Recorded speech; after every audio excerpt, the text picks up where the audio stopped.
جو ان کے خیالات تھے وہ کیا کہتے تھے، ان کے خد و خال تھے، ان میں تھا انفرادیت۔ انفرادیت سے مراد ہے خودی یا ایک فرد، ٹھیک ہے، خود پر مطلب زیادہ۔ یہاں ہم نے پیچھے پڑھا بھی ہے کہ یہ میں لفظ کا استعمال کرتے ہیں، تو اس میں سماج کی اصلاح سے زیادہ کیا تھی، فرد کی اصلاح پر زور دیا جاتا تھا۔ یعنی جو ذات کی خاصیت، جو خاصی ذات کی جو خاصیت ہوتی ہے اس پر ہم چرچا کر رہے ہیں۔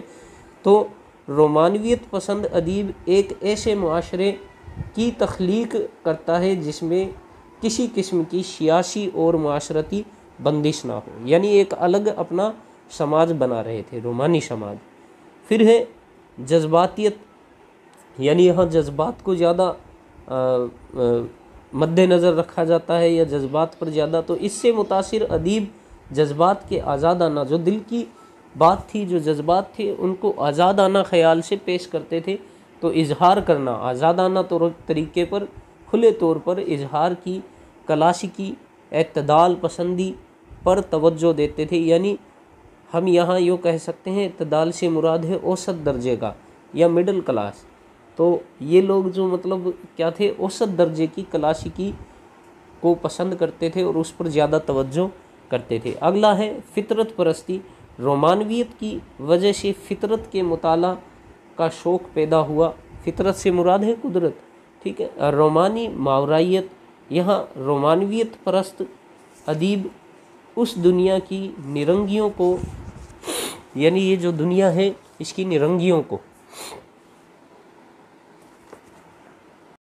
اگلا انہوں نے بتایا کہ رومانی ماورائیت یعنی رومانویت پرست ادیب اس دنیا کی نرنگیوں کو بیان کرنے کے بجائے ماورائی خیالات یعنی دل کے جذبات اور تصورات کو بیان کرنا پسند کرتا ہے۔ اس کے علاوہ انسانی دوستی یا انسان دوستی بھی ان کے خد و خال میں تھا، جس میں یہ کہتے ہیں کہ رومانی شاعر انسان دوستی کے قائل ہیں اور ان کی آزادی کے خیر خواہ ہیں۔ اور اس کے علاوہ بیزاری اور قنوتیت پر ہم نے چرچا کی ہے کہ قنوتیت کیا چیز ہے۔ یہاں قنوتیت سے مراد انہوں نے دیا ہے کہ اس تحریک سے شعر و شاعری میں قنوتیت کے اثرات پیدا ہوئے اور ان سے جو متاثر شاعر انسان کے مستقبل سے مایوس ہونے لگے، یعنی یہاں لوگوں میں ایک طرح کی مایوسیت چھانے لگی۔ قنوتیت سے مراد یہاں مایوسی ہونا۔ تو اب دیکھیے یہ تو تھے ان کے خد و خال ہم نے چرچا کی ہے۔ اب جانتے ہیں اس کے کس کس چیز پر اثرات پڑے۔ تو ظاہر سی بات ہے پوری اردو ادب پر پڑے۔ تو پہلے ہم چرچا کریں گے اردو نظم پر رومانویت کے اثرات۔ یہاں اردو نظم نگاری کی تحریک نے فطرت اور نیچر سے متعلق نظموں کو موضوع بحث بنایا، یعنی اپنے بحث کا موضوع بنایا۔ پھر سے مقصدیت اور افادیت کے تحت لا کر اس کا تعلق زندگی اور سماج سے جوڑ دیا۔ اس لیے ان میں رومانی جوش و خروش کا اظہار نہ ہو سکا۔ البتہ اقبال نے نظموں میں فکر و فن کے حوالے سے جو تبدیلیاں پیدا کی، ان میں جوش و جذبے، فکر و عمل اور تیزی اور تندی کی جو کیفیت تھی، اس نے رومانی شاعروں کو حوصلہ بخشا۔ اس سلسلہ میں سب سے پہلا نام اختر شیرانی کا لیا جاتا ہے۔ تو چلیے اختر شیرانی پر چرچا، یعنی رومانی شاعر بھی کہلاتے ہیں، سب سے بڑے رومانی شاعر ہیں، ٹھیک ہے۔ تو ان کو اس لقب سے بھی جانا جاتا ہے کہ رومانی شاعر کسے کہا جاتا ہے، اختر شیرانی۔ تو چلیے اختر شیرانی نے حسن کی تلاش اور اس کی چاہت میں جذب و مستی کا اظہار کیا۔ ان کے یہاں ایک خاص کیفیت چاہت اور ماورائیت کا وہ عالم پیدا کیا جہاں صرف شاعر کا خلوص عشق و مستی ہے اور اس کے تعلق کی وہ اڑانے جو ایک ماورائی دنیا کی یعنی خیالی دنیا کی کھوج میں بھر جاتی ہیں۔ محویت اور خود فراموشی کی وہ حالت جہاں بہاروں اور نظاروں کی پریاں قطار اندر قطار رقص کر رہی ہیں، خلوص یعنی ناچ رہی ہیں، خلوص اور پاکیزگی، جذباتی اور تعلق خاطر کی شدت خوابوں کی ایک نئی دنیا سجائے ہوئے ہیں، جس سے شاعر کو دنیا سے اور کسی طرح کا شروکار نہیں، یعنی خیالی دنیا میں کھوئے ہوئے ہیں اور خیالی دنیا پر چرچا کرتے ہیں۔ تو یہاں مطلب شاعر کو دنیا سے کوئی بھی لینا دینا نہیں ہے، کوئی شروکار نہیں ہے، صرف یہ اپنی شاعری اور اپنے جذبات کو ہی توجہ دیتے ہیں۔ اس میں انہوں نے شعر بھی لکھا ہے کہ ابھی سے جاؤں اور وادی کے نظاروں سے کہہ آؤں، بچھا دے فرش گل وادی میں گلزاروں سے کہہ آؤں۔ آسان زبان ہے، سمجھ میں آ رہی ہے آپ لوگوں کو۔ چھڑک دیں مستیاں پھولوں کی مہکاروں سے کہہ آؤں کہ سلمیٰ میری سلمیٰ نور برسائے گی وادی میں، سنا ہے میری سلمیٰ رات کو آئے گی وادی میں۔ آپ اس سے سمجھ گئے ہیں کہ شاعر نے بس مطلب پریوں کو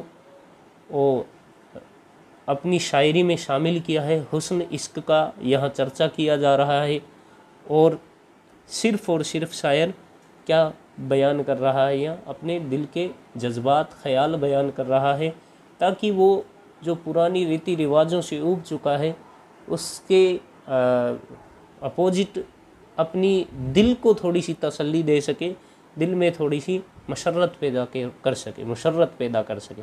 تو چلیے آگے چلتے ہیں، جو اگلے شاعر ہیں ان پر چرچا کرتے ہیں۔ اب دیکھیے ان کی شاعری میں متوالی گھٹائیں، جھومتی ہوئے ہوائیں اور سرشار میں گزاروں انتظار کا یعنی انتظار کا ہجوم، اور بال بکھرائے ہوئے نیل گو پریوں کے حسین پیکر اور فطرت کے زمزمے بھی ہیں، اور حسن و جمال کی پرستش کا بے تابانہ اظہار بھی۔ ان کی شاعری میں حسن اور اس کی پاکیزگی کے کیف میں محو ہو جانے کی کیفیت ہر جگہ ملتی ہے۔ ان کی چند اہم رومانی نظموں میں وادی گنگا میں ایک رات، تاروں کی بستی جہاں ریحانہ رہتی ہے، اور سلمیٰ 14ویں سالگرہ کا تحفہ، اس کے علاوہ دیہاتی لڑکی وغیرہ، یہ ان کی رومانی شاعری کے آپ کو نمونے پڑھنے کو مل سکتے ہیں۔ اگلے ہیں جوش ملی آبادی، ان سے آپ اچھی طرح سے واقف ہیں، پھر بھی یہ جب ترقی پسند تحریک سے جڑے اس سے پہلے انہوں نے بھی رومانی تحریک اور رومانٹک شاعری میں بڑی طب آزمائی کی ہے۔ اس سلسلے میں دوسرا اہم نام جوش ملی آبادی کا ہے۔ ان کے یہاں جذبات کی شدت ہے، بلکہ وہ جذبات ہی کی بدولت اپنی انقلابی آن بان قائم رکھنے میں کامیاب ہوئے ہیں۔ اختر شیرانی کے برعکس یعنی ان کے اپوزٹ، جوش کی رومانویت میں ایک شورش گھن گرج کا معنی ہے یہاں جہاں گونج، ٹھیک ہے، ایک ولولہ یعنی ابال کی کیفیت ہے۔ ان کے یہاں فکر کی گہرائی نہیں، جذبات کی وسعت ہے، اور ایک عجیب بے نیازی ہے جس کا کوئی نام نہیں۔ جامن والیاں، مالن مہترانی، جنگل کی شہزادی، کوہستان کی عورت وغیرہ ان کی بڑی ہی شاندار نظمیں ہیں۔ اس کے علاوہ اس میں انہوں نے یہ کہہ سکتے ہیں کہ ان کی سرکشی جذبہ حسن پرستی کی مرتعش پرچھائیاں ہیں، یعنی ان کی نظموں میں ہمیں یہ چیزیں یہ نظمیں ہیں جن کا نام ہم نے پڑھا بھی، تو ان نظموں میں آپ کو رومانٹک شاعری کا ظہر دکھائی دے گا۔ لکھتے ہیں، بڑھائے سرخی عارض ہوائے صحرا سے، نہایا کون چلا آ رہا ہے گنگا سے، شیرہ دلائی کا سر پر نظر جھکائے ہوئے، دبائے دانتوں میں آنچل بدن چرائے ہوئے، نمی ہے زلف میں اشنان کر کے نکلی ہے، یہ کس کی موت کا سامان کر کے نکلی ہے۔ گنگا کے گھاٹ سے نظم سے یہ بند ہم نے پڑھا۔ رومانی اثرات صرف جوش اور اختر شیرانی کے یہاں ہی نہیں، حفیظ اور حامد اللہ افسر کے گیتوں، شاگر نظامی، رویش صدیقی، احسان دانش اور سکندر علی وزد کی نظموں میں بھی ہمیں، اس کے علاوہ اختر الایمان، ان کی اختر انصاری، ان کی نظموں میں بھی ہمیں دیکھنے کو مل سکتا ہے۔ تو چلیے ہم اگلے شاعر پہ چرچا کرتے ہیں کہ اس کے بعد میں، ان کے بعد میں کون سے شاعر ہیں جو رومانٹک شاعری میں بہترین رومانٹک شاعری لکھ رہے تھے، اس کام کو بخوبی سے انجام دے رہے تھے۔ ہم جان چکے ہیں کہ بالکل یہ سرل بھاشا میں ہم جانتے ہیں کہ رومانس کیا ہوتا ہے۔ اس کے بعد ہم چرچا کرتے ہیں اگلے شاعر پر۔ اگلے شاعر ہیں حفیظ جالندھری۔ دیکھیے، حفیظ کے نغموں کی دل نوازی، حسن پرستی اور شگفتگی، فطرت پرستی اور سادگی، ابھی تو میں مجنوں ہوں کے علاوہ حسینہ شہر اور دوسری نظموں سے ظاہر ہوتی ہیں۔ ان کے نغمے اور گیت جہاں اردو نظم میں بحر بے کی خوشگوار مثالیں ہیں، ان کی سرمستی حسن کی بھی ترجمہ ہے۔ یعنی ان کی جو سرمستی ہے، ان کی جو نظمیں ہیں، اس میں آپ کو حسن اور جمال کے ظہر بخوبی دیکھنے کو ملیں گے، بہت شاندار انداز میں ملیں گے۔ دیکھیے، لکھتے ہیں ایک نظم کا بند انہوں نے لکھا ہے، اس میں پیش کیا ہے کہ اٹھلا رہی ہیں اترا رہی ہیں خوبان ہندی جوران ارضی، رونق گھروں کی نازک دوپٹے رنگین ہلکے سر پر سنبھالے شانوں پہ ڈالے، مینا لاکھ برسے لاکھ برسے جی لاکھ ترسے نکلے نہ گھر سے شوہر کے ڈر سے۔ بڑی مطلب الگ انداز کی شاعری حفیظ جالندھری نے پیش کی ہے، تھوڑا رومانٹک انداز میں پیش کی ہے۔ اس سے ہمیں اندازہ لگ جاتا ہے کہ رومانی جو یہ ایک تحریک اپنے آپ میں الگ تحریک کا مرتبہ رکھتی ہے، یہ اس سے جڑے ہوئے جتنے بھی شاعر تھے، اس سے اندازہ لگایا جا سکتا ہے کہ وہ لوگ جو پیچھے کے ریتی رواج، معاشرے، اخلاق اور جو بندشیں تھیں، ان سے بہت زیادہ پریشان ہو رکھے تھے۔ اس وجہ سے انہوں نے ایک نئی راہ تلاش کی اپنے دل کو مسرت دینے کی۔ دیکھیے اگلے ہیں حامد اللہ افسر۔ حامد اللہ افسر کے نغمے بھی فطرت سے آہنگ ہیں۔ صبح کا تارا اور نسیم سحر چاندنی، رات اور گرمی کی بہار وغیرہ نظمیں ان کے یہاں رومانیت کے اثرات کو واضح کرتی ہیں۔ ہم نے چرچا کی تھی کہ یہ فطرت کو بھی توجہ دیتے ہیں، یعنی قدرتی مناظر پر بھی لکھتے ہیں، ساتھ ہی ساتھ اس سے بھی دل کو میسر اور دل کو مسرت پہنچاتے ہیں۔ اگلے ہیں روش صدیقی۔ روش صدیقی کے یہاں فطرت کی خارجی عکاسی، عورت اور اس کا حسن اور عشق و محبت کی لطیف کیفیات ایک پاکیزگی کے ساتھ نظم ہوئی ہیں، جس میں فکر اور ادراک سے زیادہ، یہاں ادراک سے مراد ہے سوچ سمجھ، ٹھیک ہے، اس سے زیادہ جذباتی شدت، یعنی سوچ سے زیادہ کس کو اہمیت دی گئی، جذباتی شدت نمایاں رہتی ہے، زیادہ سامنے رہتی ہے۔ یہی خصوصیت ان کے یہاں رومانیت کے اثرات کی عکاسی کرتی ہے۔ شعر لکھتے ہیں، چلیے اگلا شعر دیکھتے ہیں۔ اس سے پہلے ہم بتا دیتا ہوں کہ روش صدیقی نے کی شاعری میں بھی ہمیں سوچ سے زیادہ جذبات پر توجہ دکھائی دے گی کہ انہوں نے اپنی شاعری میں سوچ سمجھ پرکھ یا دنیاوی بات سے زیادہ جذبات کو توجہ دی، خواب و خیالوں پر زیادہ زور دیا، یا یوں کہہ لیجیے ان کی شاعری میں بھی خواب و خیال کی باتیں ہوتی ہیں۔ تو لکھتے ہیں میری سرو ناز ابھی نہ جا، میری دل نواز ابھی نہ جا، ابھی ماہتاب ہے چرخ پر، تجھے ماہتاب نہ دیکھ لے، ہے سوچے لیلا سب تجھے کہیں بے حجاب نہ دیکھ لے، پسے پردہ کوئی چھپا ہوا تجھے بے حجاب نہ دیکھ لے۔ اس طرح سے شاعری میں تھوڑا رومانٹک انداز انہوں نے قائم رکھا۔ اگلے ہے احسان دانی۔ ان کے یہاں غربت اور ناداری کے خلاف جذبات بڑی شدت سے نمایاں ہیں۔ ان کے یہاں خوابوں کی دنیا میں دنیائیں نہیں زمینی حقیقت ہیں، لیکن ان حقیقتوں کو پیش کرنے میں وہ شدت احساس سے کام لیتے ہیں۔ یعنی حقیقت تو پیش کریں گے لیکن دل کی جو احساس ہے ان کا زیادہ کام لے کر یہ پیش کر رہے ہیں اپنی شاعری میں۔ ان کے یہاں خارجی مناظر کی عکاسی بھی ہے، لیکن چونکہ مزدور اور مفلس و نادار ان کا آدرش ہے، ان کا آئیڈیل ہے، اس لیے اس کے حقائق پیش کرنے میں وہ کافی جذباتی ہو جاتے ہیں۔ ان کی نظم گورستان کا ایک ٹکڑا ان کی فکر اور جذبے کی اچھی ترجمانی کرتا ہوا دکھائی دے گا۔ یہ لاکھ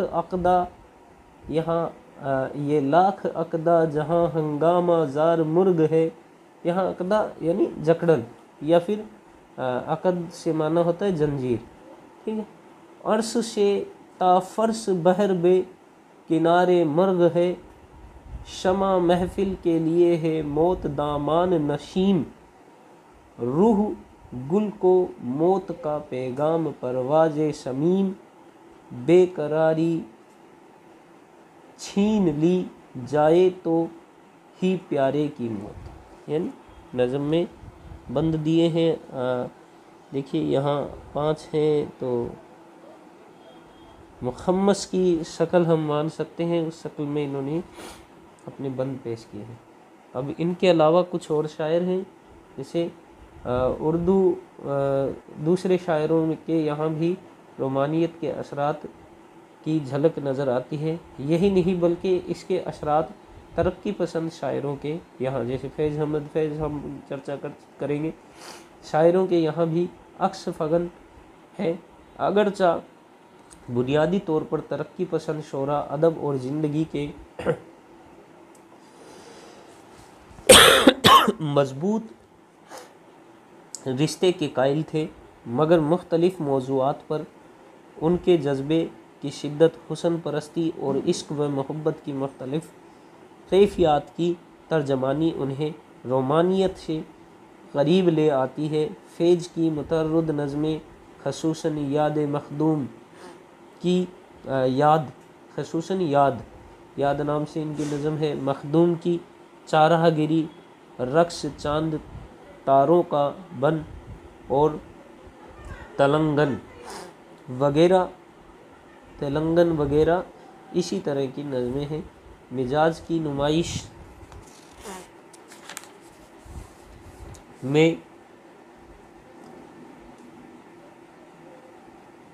نورا، اس کا جشن سالگرہ اور بطان حرم جیسی نظمیں رومانیت کے اثرات کو واضح طور پر پیش کرتی ہیں۔ اسی طرح اور دوسرے شعراء کے یہاں بھی اس طرح نقوش واضح یا دھندلی صورت میں ملتے ہیں۔ اگلا اب ہم پڑھیں گے اردو نثر میں رومانیت کے اثرات کیا ہیں۔ ابھی ہم نے شاعری پر پڑھے، اب ہم جانیں گے اردو نثر پر اس کے کیا اثرات۔ دیکھیے اردو نثر میں اس رجحان کی ابتدا شرر اور ناصر علی سے ہوئی، مگر اس رجحان کو جن لوگوں نے عروج پر پہنچایا ان میں یلدرم، مہدی افادی، نیاز فتح پوری، سجاد انصاری اور مجنو گورکھپوری پسو پیش رہے۔ لام احمد اور مجنو تو اصطلاحی معنوں میں ترقی پسند بھی رہے، مگر یلدرم، مہدی افادی، نیاز اور سجاد انصاری کے یہاں رومانیت کے اثرات خاص طور پر نظر آتے ہیں۔ تو چلیے چرچا کرتے ہیں سجاد یلدرم۔ یہ رومانیت کے سب سے بڑے نثر نگار تسلیم کیے جاتے ہیں۔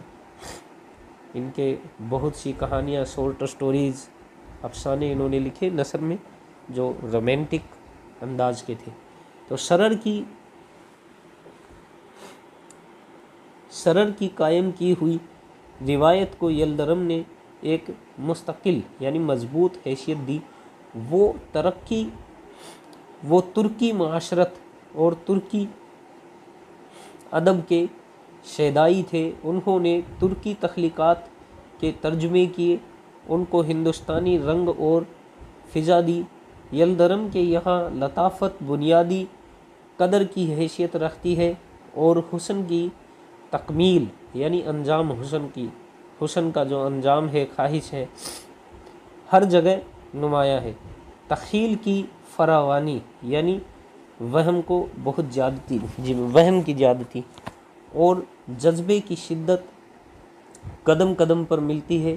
ان کی تخلیقات میں افسانوں اور انشائیوں کے دو مجموعے، خیالستان اور حکایات و احساسات، 4 ترکی ناولوں کے ترجمے، ثالث بالخیر، زہرہ، مطلوب حسینہ اور آشیب الفت کے نام سے ہی 3 ڈراموں کے اردو ترجمے، جلال الدین خوارزمشاہ، جنگ و جدل اور پرانا خواب خاص طور سے قابل ذکر ہے۔ ان کے بعد جو اگلے نثر نگار ہیں، رومانٹک نثر نگار یا رومانی نثر نگار، ان میں مہدی افادی کا نام قابل ذکر ہے۔ مہدی کا سرمایہ تحریر زیادہ نہیں، ایک افادیت مہدی کے نام سے ان کے مضمون، انشائیوں اور تبصروں کا مجموعہ ہے، اور دوسرا ان کے خطوط کا مجموعہ صفائے محبت کے نام سے شائع ہوا۔ وہ روشن خیال اور وسیع المطالعہ ادیب تھے، یعنی دور تک پر چیز پر چرچا کرنے والے یا دور تک کی سوچنے والے۔ ان کا شمار اہل علم میں ہوتا تھا۔ ان کی رومانیت پر جمالیاتی احساس غالب تھا۔ ان کی جو رومانیت تھی اس پر جمالیاتی احساس غالب تھا۔ وہ حسن کے پرستار تھے اور اچھائیوں پر نظر رکھتے تھے۔ وہ ظاہر اور باطن دونوں کی پاکیزگی کے قائل تھے۔ ان کی ترجمہ شدہ تراکیب، مثلاً حیۃ الاحتجاجیہ سوسائٹی، اختصاصی اسپیشلسٹ، اور لکھا ہے اوادر السیمیہ یعنی لکھا ہے ایٹیکیٹ، اور مخزن جذبات اہل تنقید، ایٹیکیٹ کا لکھا ہے انہوں نے کچھ جو چیز مطلب ان کی تراکیب ہیں ان کا نام ہم پڑھ رہے ہیں، جو انہوں نے کیا کیا ہے، ترجمہ کیا ہے۔ مخزن جذبات اہل تنقید، تنقیدی عالیہ وغیرہ خاص طور سے قابل ذکر ہے۔ اگلے اس میں جو نام ہے مشہور جو ہوئے نثر نگار وہ ہیں نیاز فتح پوری۔ نیاز ہمہ جہت قسم کے ادیب تھے اور وہ نقاد بھی تھے، لیکن ان کو شہرت ان کے ادب لطیف نے دی، جس کی امتیازی صفت ان کی جمالیاتی احساس کی شدت ہے۔ انہوں نے یونانی علم الاشنام کی رومانیت اور حسن پرستی کو اپنے انداز میں، یعنی جو بت معشوق سے مراد ہے معشوق کا بت، وہ جو ان کا رومانیت اور حسن پرستی کو اپنے انداز میں پیش کیا ہے۔ عورت اور حسن و عشق کے رنگ میں نور برسا دیتے ہیں۔ انہوں نے گیتانجلی کا عرض نغمہ کے نام سے 1914 عیسوی میں ترجمہ کیا۔ ایک شاعر کا انجام نیاز کا پہلا طویل افسانہ یا ناولٹ ہے۔ اس میں جذبات نگاری، اسلوب کا حسن اور جمالیاتی احساس کی شدت ہے۔ ان کے افسانوں اور انشائیوں کا مجموعہ نگارستان ہے۔ ان کے انشائیوں کی لطافت، حسن فطرت کی شگفتگی، شدت جذبات اور جمالیاتی احساس کی فراوانی انہیں ادب لطیف کا ترجمان بنا دیتی ہے۔ چند دن بمبئی میں عورت برسات ایک قافلہ شہرا کو دیکھ کر محبت کی دیوی ان کی نشری شہ پارے ہے۔ ان کے بعد اسی سلسلے میں جو اگلے رومانٹک یا رومانی نثر نگار ہیں جو کافی مشہور اور مقبول ہوئے، وہ ہیں لام احمد اکبر آبادی۔ ان کے یہاں بھی رومان پسندی، حسن پرستی اور تحریر میں پاکیزگی کا ذوق نمایاں ہے۔ لالا رخ سر ٹامس میور کی مشہور مثنوی کا ترجمہ ہے۔ محبت کا افسانہ ناول ہے۔ انشائے لطیف میں حسن و عشق کی کہانیاں ہیں۔ زہرا کی ایک کرن میں ہوں اپنی شکست کی آواز۔ اگلا ہے ان کا بیداری کا خواب، کامران ثانی۔ سبھی کہانیاں ان کے ذوق حسن اور احساس جمال کی شدت کی آئینہ دار ہے۔ اب دیکھیے ان کے بعد میں ایک اور مشہور نثر نگار ہیں جن پر ہم چرچا کرنے جا رہے ہیں، وہ ہیں مجنوں گورکھپوری۔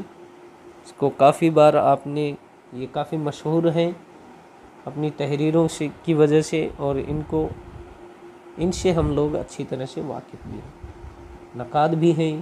تو دیکھیے مجنوں بحیثیت نقاد زیادہ مشہور ہوئے۔ انہوں نے افسانے بھی لکھے اور ناولٹ بھی۔ مجنوں کی پہلی افسانوی تخلیق زیدی کا حسر، مندرجہ خیال، نیم و فلک در چا خیال کے عنوان سے نگار میں 1928 عیسوی میں بالاقساط چھپی اور نظر ثانی کے بعد 1944 عیسوی میں کتابی صورت میں آئی۔ خواب خیال اور شمن پوش ان کے افسانوں کے دوسرے مجموعے ہیں۔ تو اس کے بعد میں اگلے ایک اور مشہور نثر نگار ہیں سجاد انصاری۔ سجاد انصاری کو ادب لطیف کا فلسفی کہا گیا ہے۔ انہوں نے ادب لطیف کے تمام موضوعی عناصر کو یعنی عورت، حسن و عشق، شباب، معیشت، افت نسوانی اور مذہب کے بارے میں فلسفیانہ اور جذباتی طرز استدلال کے ذریعہ اس طرح پیش کیا کہ وہ حقیقی نظر آتے ہیں۔ محشر خیال میں، حقیقت اریاں، علی گڑھ میگزین، روح ادب، افت نسوانی، پیام زلیخا، مذہب و اخلاق اور علماء ایران کے مظالم پر مضمون ہے۔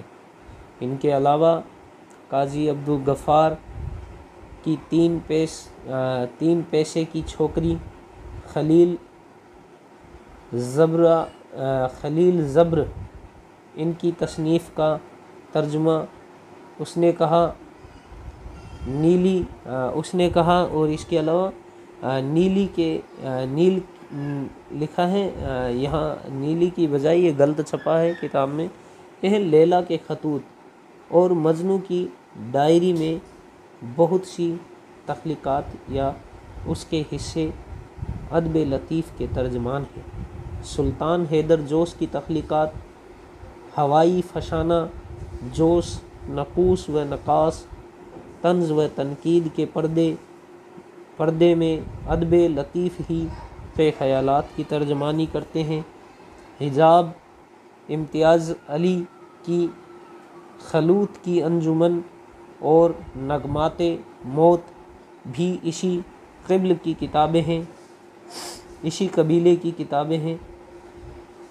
ان کے علاوہ جوش ملی آبادی نے اپنی کتاب روح ادب میں جو نثر پارے پیش کیے ہیں وہ بھی رومانی اثرات کی ترجمانی کرتے ہیں۔ میاں بشیر احمد کے مجموعہ ہائے مضامین، طلسم زندگی، طلسم حیات، جد و جہد، سرگوشیاں اگرچہ ایک سنبھلی ہوئی لطافت کے ترجمان ہیں۔ اسی طرح عبدالعزیز فلک پیما کے مضامین کا مجموعہ مضامین فلک پیما، خلیق دہلوی کی تخلیقات کا مجموعہ ادبستان اور اختر شیرانی کی دھڑکتے دل اور اختر و سلمیٰ کے خطوط رومانی اثرات کے ہمہ گیری کا ثبوت باہم پہنچاتے ہیں۔ تو ہم نے جانا کہ کس طرح سے رومانیت نے اردو ادب میں اپنے پیر پسارے اور کس طرح سے اردو ادب کو اپنی اثرات میں لے کر آئی اور اپنے اثرات اردو ادب پر قائم کیے، اور اس کی جد میں کس طرح سے اردو ادب آیا۔ پھر اس کے بعد میں جیسے حالات بدلے تو نئی شاعری کا یا جدید شاعری کا دور آیا، تو یہ ایک بیچ کا تھوڑا سا عرصہ تھا جس میں رومانی شاعری اور رومانی نثر دونوں پر زور دیا گیا۔ تو آج ہم نے جانا کہ رومانویت اور اردو ادب پر رومانویت کے کیا اثرات قائم ہوئے۔ تو اس کے بعد ہم اس سے آگے کے ٹاپک جو ہمارے نصاب میں شامل ہیں ان کو پڑھیں گے۔